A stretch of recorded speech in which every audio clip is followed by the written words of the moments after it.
Today's guest, Alex Meyer.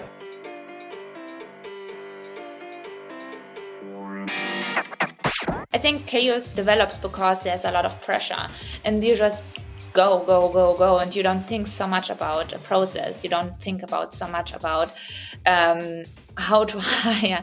And I love this quote. My gut feeling is saying this is the right person. My gut feeling is saying, oh, it's maybe not the right person, or it's not a cultural fit.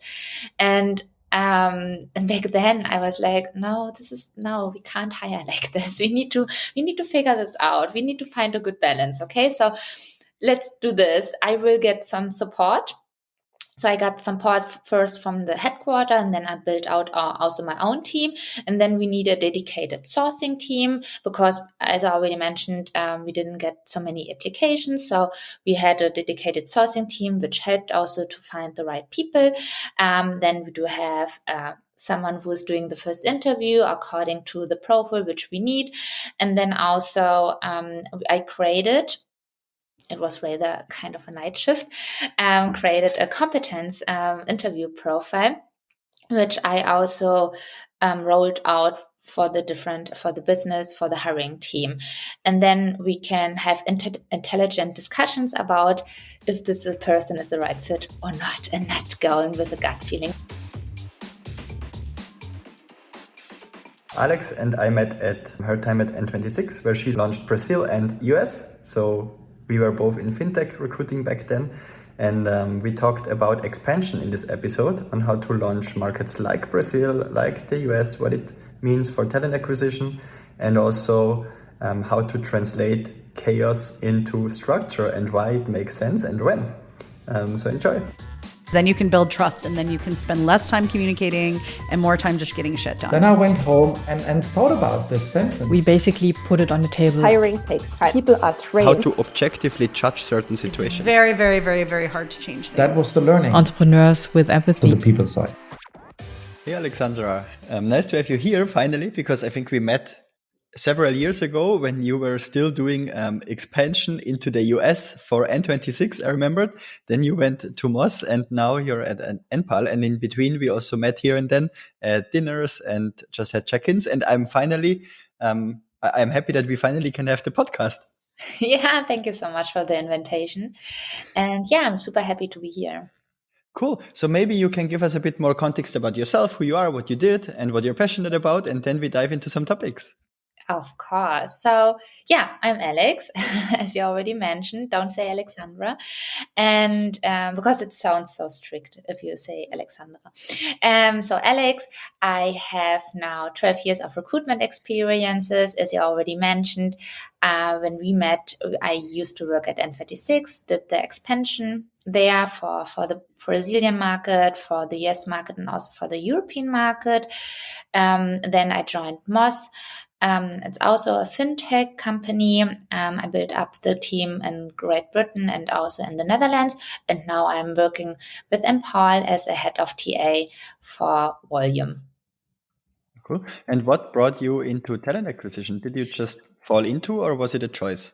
Ooh, no, it wasn't a choice. It was a coincidence, actually.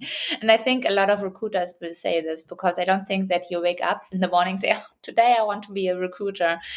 So I used to work for the hospitality. I'm coming from a hospitality family, and it was nice to work for a fancy hotel, but it's also very hard work, and people who already have experience in working hotels, they know what I mean with that. So, and then I decided, okay, I will study now business administration, because I want to go out of the hospitality sector and try out something new. Then a friend came to me and said, like, yeah, I'm working for the startup, Daily Deal. I don't know if you know this. And I was like, what is a startup? What do you mean with this? What is Daily Deal? And this was, this a long time ago. This was still when Zalando sold their first shoes in the internet. And it was a huge thing back then. And I was like, okay, let's try this out. And then my manager came to me back then at Daily Deal. And she came and said, like, hey, what do you think about recruitment? And I'm like, no clue what this is. And she was like, yeah, but we need people and we need to grow up to 400 people in the next 6 months. You can help us with that. And I'm like, okay, let's do this. And so I came to recruitment. We grew up to 400 people in the first 6 months at Daily Deal. And I had a lot of fun and I loved it. I loved the speed. I loved the energy. I learned so much. I loved to have the interaction with the people. I loved asking intelligent questions and to figure out if this profile fits the position. And this is why I'm still in recruitment. This is still my passion. I love, working within recruitment. And now I'm senior enough to also, maybe mentor other recruiters within the sector, which I'm And you very also happy have a podcast, right? You have a podcast called Recruitment Bites. Yeah, exactly. Cool. Okay, so I think this is a very specific setting and also very specific set of experience what you have, because when you just look at your experience, what you mainly did, you always had a company that really expanded, right? So, and not just, okay, we need to grow a bit, but really expansion, with launching new markets, launching new products, and maybe doing this in parallel and hiring into sometimes uncertainty. So I would like to talk a bit about the topic with you. Of course. So what was the first country you expanded into from a talent acquisition perspective? When I joined N26, I was kind of responsible already for the European market. So we've been to 4 countries back then. It was Italy, Spain, France, and Great Britain. And then I think it was 6 months later, it was November, December time, when the business decided, hey, we need to also expand to Brazil. And are you up for this? And I was like, of course, loved this. And and then I still remember in December, even over Christmas, that we had very discussions about who to hire. And we already found a general manager for Brazil. And we had, negotiation times over Christmas, which was very interesting because we really wanted to launch soonish. I think it was, everything was so fast. I think it was January, February. And therefore we needed to hire fast. We needed to hire quickly. And Brazil was a totally different market for me. I don't speak Portuguese. And, but we just, the business knew that there's a huge potential, and there was. So this was, I would say, the first very in-depth experience going into Brazil. And I think also the setting there is important to understand that N26 was in a really expansion phase, right? So it was always it was already it was already Series D. When I joined, we had this big celebration, and then was it Series? No, it was Series D, I think already. Yeah, Series D, and huge. I don't remember actually how much they raised. It was a lot of money. I think several hundred millions. Yeah, right? Yeah, crazy, really, really crazy. And then they decided we need to expand now, and let's expand not within Europe anymore, but without outside of Europe, and let's go to the South American market. A big step, because I think also Nubank is really big in Brazil, right? So it's a huge competition out there, and if you're just going out there new, then that's tricky. Did you also have a chance to maybe speak with companies already been there? Because I think SumUp is also in the fintech space, and they have a huge market share in Brazil, I guess. True. I didn't talk to SumUp, but I talked to Nubank. I talked to C6 and another competitor there, actually. And Nubank is huge, which is what is very interesting in Brazil is actually, so what we have here right now in Germany, we do have the banking system, and it's clear that you have a bank account, and we have this since decades now. In Brazil, it's not that common that you have a bank account, and this was rather new. So there wasn't clients which need to switch the bank account, which we have here in Europe or in Germany, for example. You had Sparkasse, and now you want to switch to N26. But a lot of people in Brazil, they don't even have a bank account. It's rather like, okay, let's open a bank account. And new banks saw this, and therefore they gained a lot of customers. But we also came into a very sweet spot back then, and there were still a lot of clients or customers which they don't have a bank account yet, and they still figuring out, okay, do I need a bank account? And if I want to have a bank account, which bank do I want to take? And I think, it was a really good time back then at N26, because it wasn't rather the switch, or I think it's still difficult to convince someone to switch your bank accounts instead of let's have a bank account, actually, because it makes sense to have a bank account. Wow. And what was then the first step in maybe the thinking process or the planning process, if there was some, maybe not even official, but how did you approach it? Because I think you mentioned the first hire was a general manager, right? Yeah, and we were quite lucky because the general manager was a referral back then. It was, Thomas, you know the startup scene. It wasn't really like, oh, let's have a plan, let's figure this out step by step. It was rather, let's go. And we were lucky enough to have this very good referral. And then I still remember I got this email like, Alex, let's have a conversation with this candidate. He is a referral from one of our employees, and I talked to this person, and he was stellar, and I really liked him, and he ticked all the boxes which we need for a general manager for a new country. And of course, we were lucky enough that he also has, of course, a network within from other companies, etc. So he helped us within recruitment, and he helped me, especially because I was responsible for recruitment within Brazil. So what we did is we hired this perfect person for our market, and then he was already there. We also had an expansion team in Germany, 3 people back then, and they also went to Brazil to support the Brazilian market, to support the general manager there, not just within recruitment, but also with processes, building up the strategy, building up the product, because of course we had a product, but as you probably know, you can't just take the product which we have in Germany and just put it into this market, because it doesn't work like this. You not just need localization, you also need compliance, I guess, right? Yeah, exactly. Yeah, I think I don't want to say this because I don't know this exactly, but compliance wasn't the big thing. It was like in the US, it's a bigger thing. And maybe we can also talk a little bit about the product fit in the US, because which was even more difficult within the US to find this product fit. But I'm not a product expert, therefore maybe I'm bullshitting here right now.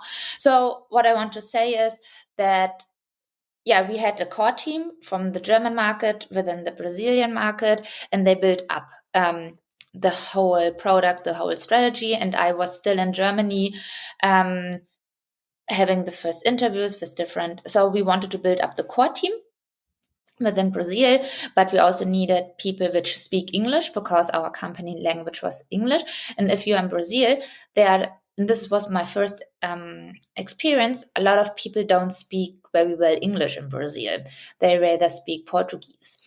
And this was quite, how can I say this? When I used to recruit for the European market, it's more common that they speak really good English, like Spanish, Italian people.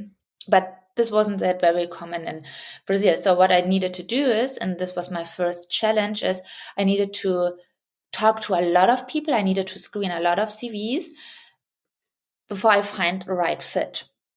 And also, which was very interesting, we gained a lot of good CVs, actually. So we had no problem in finding people, because we just put it online, the JD, and we received a lot of applications, which was good. But yeah, as I already mentioned, it was difficult to find the right people, because a lot of people didn't speak English. Yeah, I can understand. And how is it then different to launching into the US, for instance? Yeah. So I wasn't Because there. English is there, right? English is there, and also very well educated people, which you also have in Brazil. Don't get me wrong. You are, especially in Sao Paulo, and we had our office in Sao Paulo.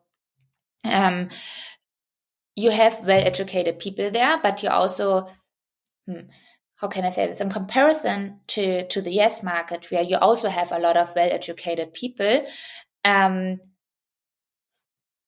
if you're well educated in Brazil, that you can really choose which company.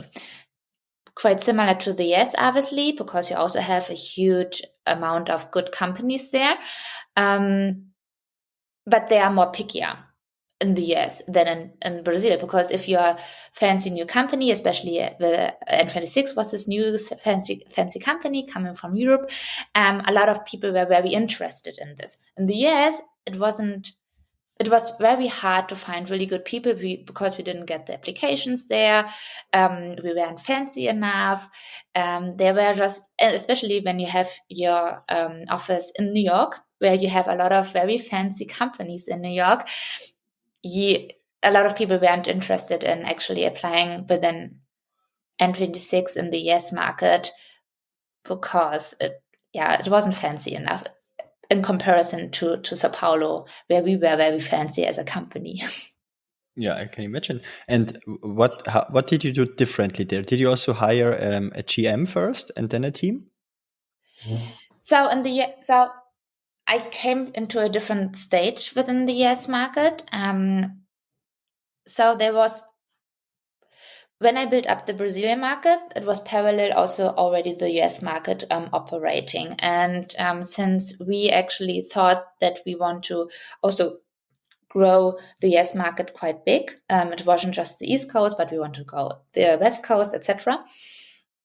There was already a recruitment team. It was probably about 5 people big. So I was in connection with them, obviously, but I wasn't really recruiting for the US market. And then COVID hit us, and we needed to stop everything. We needed to stop every operations within Brazil, the Brazilian market. We needed to stop the operations within the US market, and unfortunately, we also needed to let go of the yes people back then. Not all of them. We kept a core team, but also the recruitment team needed to leave. And then after, I don't want to say after COVID, but then we the business figured out, okay, actually, it makes sense to start over again, and we need to hire again. And I still remember I was very keen to recruit for the US market, and then they said like, "Hey, Alex, let's do the US market. Let's ramp it up again." So we had the core team still, and back then also someone from Germany. He took over interims-wise the general manager for the US. We also had the head of strategy and operations. She also took as interims in an interims phase the general manager. So we had 2 people for the general manager position, one from Germany and one from the US. Also the person from Germany went to the US. So, and then we started hiring again. We started again to build up the bigger picture. We started again like, okay, what is our strategy? Which people do we need? Again, the product fit in the US was very different to the product fit in Brazil, and therefore we needed different people. We also wanted to, and this was also a strategy point. Back then in Brazil, we didn't need a tech team because everything was operating from the German team. But in the US, it's still different. We needed to have a tech team also in the US market. So I also needed to build up the tech team within the US market. Yes. I hope this, yeah. Yeah, sure. In case you like my show, please subscribe. I would really appreciate it. And in terms of when you just would compare maybe salary levels or also the speed in terms of hiring or certain attributes like the candidate experience, maybe also with not a big office there yet and so on, right? So I think post-COVID, this was a bit more normal, but maybe pre-COVID not. Yeah. So this is maybe also a factor. What attributes, like what I mentioned, maybe, do you think were impactful and also different to the core headquarter market, for instance? Yeah. Oh wow. I mean, salary. it's I just smiling about it because it was insane And sometimes. how It's much kind of, percent for certain roles? so when I take, for example, a product role, product manager, and I don't know, back then for a good product manager, but then back then we paid about, I would say 110K for someone in the product area, because it's already quite a long time ago. It's like 4 years ago now. Maybe it's even like higher now, which is good salary, I would say, like for someone who has 3 to 4 years experiences. But in the US, we needed to even double or like even go higher. So we needed to pay someone 250 to 300K actually for the same role, for the same amount of experience. It was very crazy to Also in a very hot market, I guess, right? Because this it is was also, very I hot think, market, yeah. Especially if you want to have the best out of the best people, especially from the East Coast. West Coast was even more crazy. I talked to product people which had salary expectations of about 600, 700K, which we can't afford, obviously. Couldn't afford. Yeah, it was crazy. But and the top out of the top people, what was the definition for that? Was it somebody with very specific industry experience? Because usually I see that, especially from a founder perspective, they want to have people who did exactly something in the past what you need to do, and then they have certain biases, like also positive biases, right? So sometimes it's good to know exactly what you want in that specific way. But then the reality hits. So what was it? Yeah, How quite was this defined? similar. Maybe. Yeah, quite similar, Thomas. We needed to someone who had already had fintech experiences. The best case already built out a similar product. But at least to have like worked already in a young company within the finance scene. And yeah, this is what we needed. And especially if you're launching a new country, if you have a core team, but you still need people which have experiences within this particular domain, because then you just can be successful, because you still need to learn as a company, okay, what do we need to know, which we don't know yet, because we are actually coming from Germany, and the US market is operating very differently than the German market, especially legal wise. We had a very specialized legal team which were experts on their level because it was needed. It is, and I'm not that depth into that.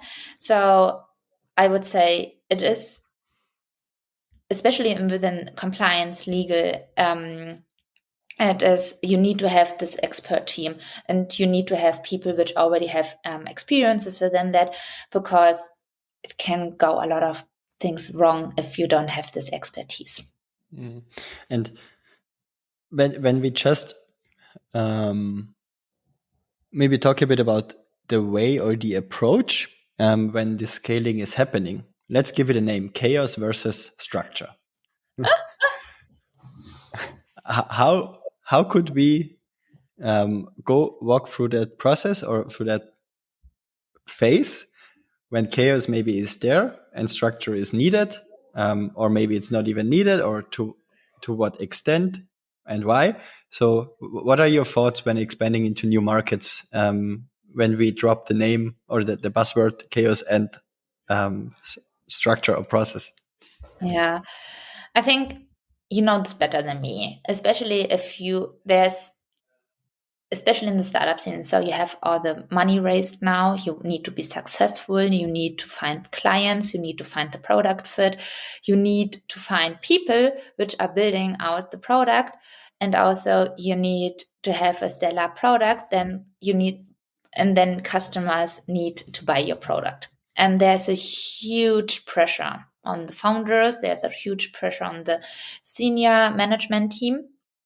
And the pressure is coming down to recruitment because you can't do anything if you don't have the right people. And I think they don't want to hear about a nice process, who is taking out which responsibility. Let's have a good interview process. Let's have a good candidate experience. Let's build out a good candidate experience. What does it mean actually? Let's also, maybe it also makes sense to have a competence interviews, maybe have a training. They don't want to hear this. They want to see a list of candidates which are already in your ATS. In the best case, if you have an ATS, and how many interviews had you, and how many interviews can I have that I can find this right person? Why are we so slow in finding people? Why candidates are not applying? What are you doing actually the whole time, Alexandra? This is how it is, right? So, and then I was in New York having coffee. I was the whole time in the kitchen just drinking coffee. Haven't you been in New York? First time? Hello, then you need to go sightseeing. Exactly. I need to figure out which kind of nice. Do you want to see the photos? This is how I worked. No, it wasn't. And so I think chaos develops because there's a lot of pressure, and you just go, and you don't think so much about a process. You don't think about so much about how to hire. And I love this quote. My gut feeling is saying this is the right person. My gut feeling is saying, oh, it's maybe not the right person, or it's not a cultural fit. And back then I was like, no, we can't hire like this. We need to figure this out. We need to find a good balance. Okay, so let's do this. I will get some support. So I got support first from the headquarters, and then I built out also my own team. And then we need a dedicated sourcing team because, as I already mentioned, we didn't get so many applications. So we had a dedicated sourcing team, which helped also to find the right people. Then we do have someone who is doing the first interview according to the profile which we need. And then also I created, it was rather kind of a night shift, created a competence interview profile, which I also rolled out for the business, for the hiring team. And then we can have intelligent discussions about if this person is the right fit or not, and not going with a gut feeling. And I think this is the first step in regarding, let's implement a process. Let's within the whole chaos or within the whole pressure, I would say, and still do a good job in regarding hiring, because hiring wrongly is also very expensive for the company, and we should be aware of that. I love the point and the structure, so thanks.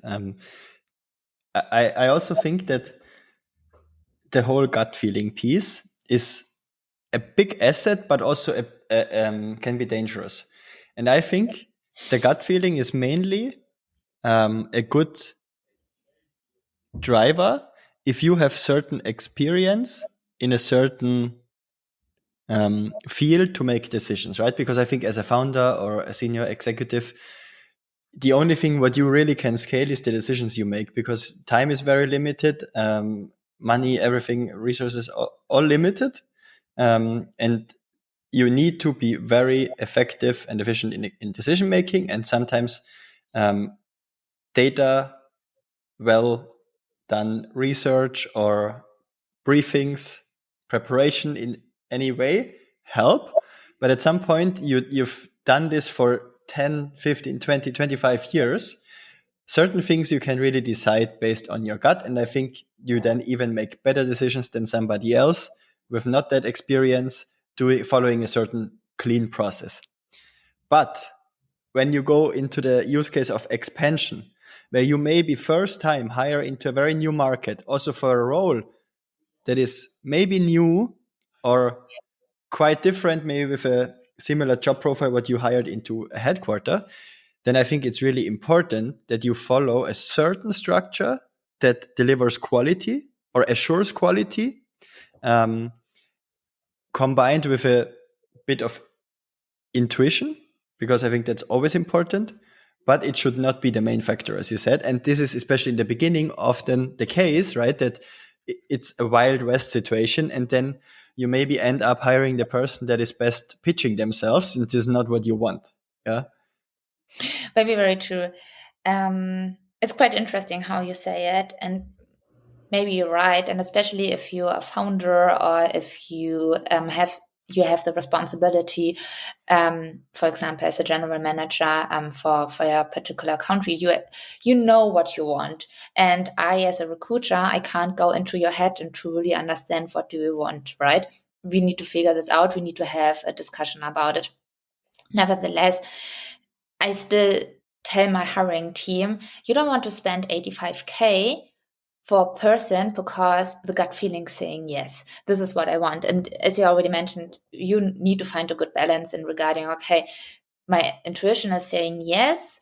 Also, the profile looks good. Also, the answers were right. Let's go with that. And just saying like, oh, my intuition say yes, but actually it's the answers weren't very good. And also most like the experiences are not there. So we say rather no, although I'm saying my gut feeling is saying yes. This is actually what you meant, probably. In case you have any feedback or anything you want to share with me, please send me an email on thomas@peoplewise.com or hit me up on LinkedIn. And in case you really enjoy the show, please subscribe. I would really appreciate it. And I think also a good process is designed around intuition, where intuition is also one piece of it. It's maybe not a checkpoint or, now we go to the step intuition. No, not at all. But I think for shaping intuition, it's important to interview a certain number, to calibrate the profile. That's also intuition shaping. Yeah. And also maybe when making the decision process, it's also important to maybe talk to peers that maybe also hired certain profiles already to just get a bit of an understanding of the market or the field or the role or the situation and the circumstance, plus also doing reference calls, ideally also by the person making the decision itself, because I think this also additionally shapes the intuition or is reducing the risk of making intuitively the wrong decision. Yeah. I just had the discussion yesterday.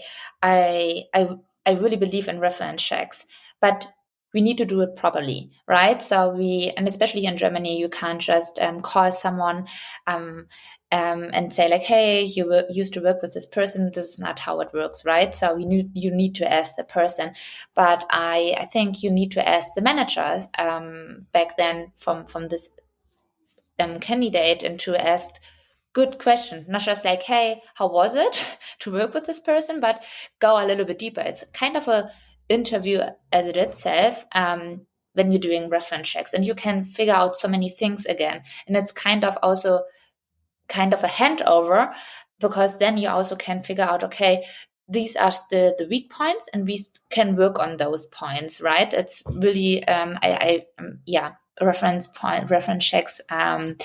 It's a good point that you just mentioned this, which also should be in a really good interview process as well, or recruitment process.